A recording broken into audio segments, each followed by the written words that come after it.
I mentioned that the nature of this one who was promised, the central point of the words of all these prophets who spoke, the nature of that one got changed in the 2nd, 3rd, and 4th centuries from what it was in the minds of those who experienced this supernatural celebration in the 1st century, between them and what it is now.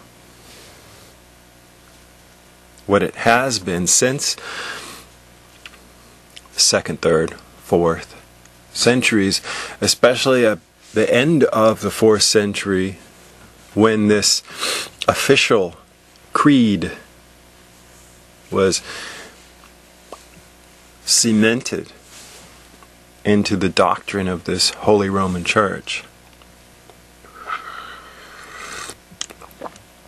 The Nicene Creed, whatever. The creed that won out over the other opinions floating around between those who were forming this leadership of this great mother church that was forming and had formed at that time, which was being consolidated by the power of whatever leaders had the power to do what they were doing. This creed changed the nature of the Son from who He was, the Son of Man,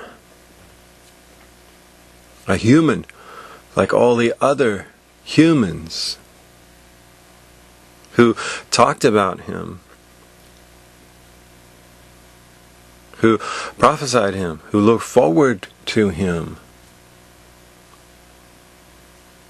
into the God that He is today, according to Christianity. How did this happen? And why is it important? Well, why it's important is drastic. It may seem on the surface to not be that important. A friend of mine said, it doesn't matter who Jesus is, as long as He's being preached. He was quoting Philippians. But it's stupid.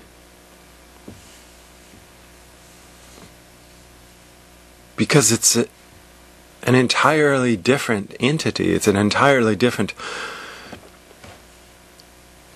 being. It had an entirely different purpose, this God. According to Christianity, Jesus was a God who existed eternally along with the Father and along with His other Spirit God, the Holy Spirit God. 3 of them. 3 gods.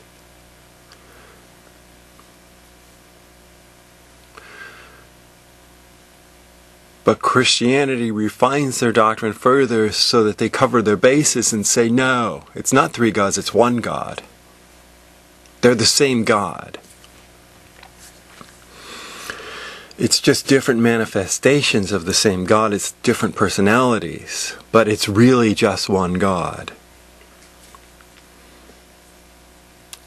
So they're in error both ways by saying that 1 God manifested itself 3 times, 3 different ways, and it's the same God. Jesus was exactly the same as the Holy Spirit, who was exactly the same as the Father. They all are the same according to Christianity. They manifested themselves with these different personalities, but that's just covering their bases. Because really, they're different gods. Jesus was a personality, according to Christianity, who existed eternally before, and who just popped down from heaven to do this token sacrifice to save all the humans, and then went back up. That's a brief explanation of Christianity.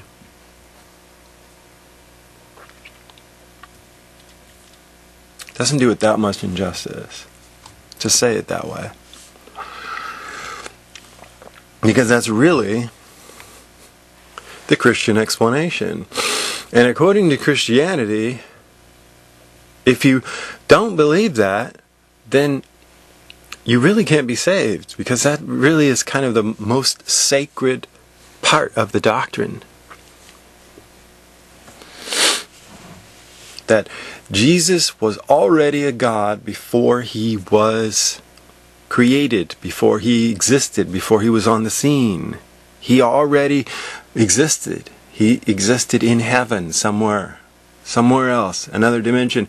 And he came down and made himself a man. This God, the Father, the Holy One of Israel, made himself into a man, and that became this manifestation, this Jesus manifestation of the one God.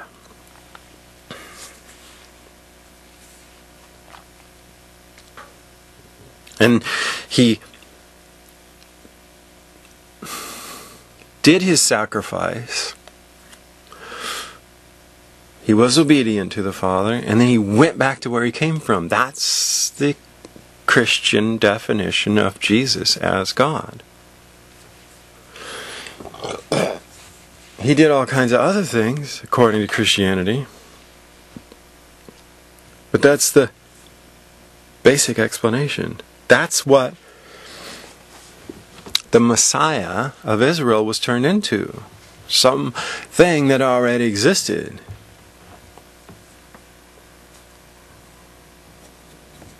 So, why is that bad? The reason it's bad is because it makes a mockery out of everything that he actually did. He called himself the Son of Man. He was a man. He was a humankind. He was like his brothers. As it says in another place, he was made to be like his brothers. He wasn't a God who already existed. And the reason why it's important is because he's the model, he's the example for those who would come after him. He was the example for those 12.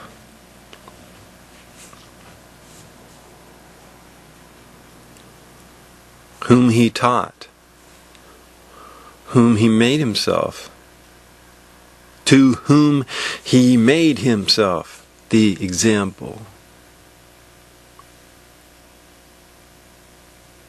And there is no example if he was already a God, because the chasm is too wide.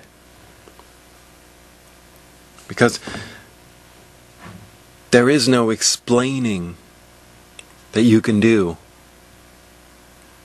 There is no definitions you can create to back yourself out of the box that you get in when you say that he was already a God. Because what he did is what the sons who come after him have to do. He was chosen to be that Messiah who was to come. He was the first one to be born of God, born of this Spirit, have this mechanism planted in him, this word planted in him that told him who he was.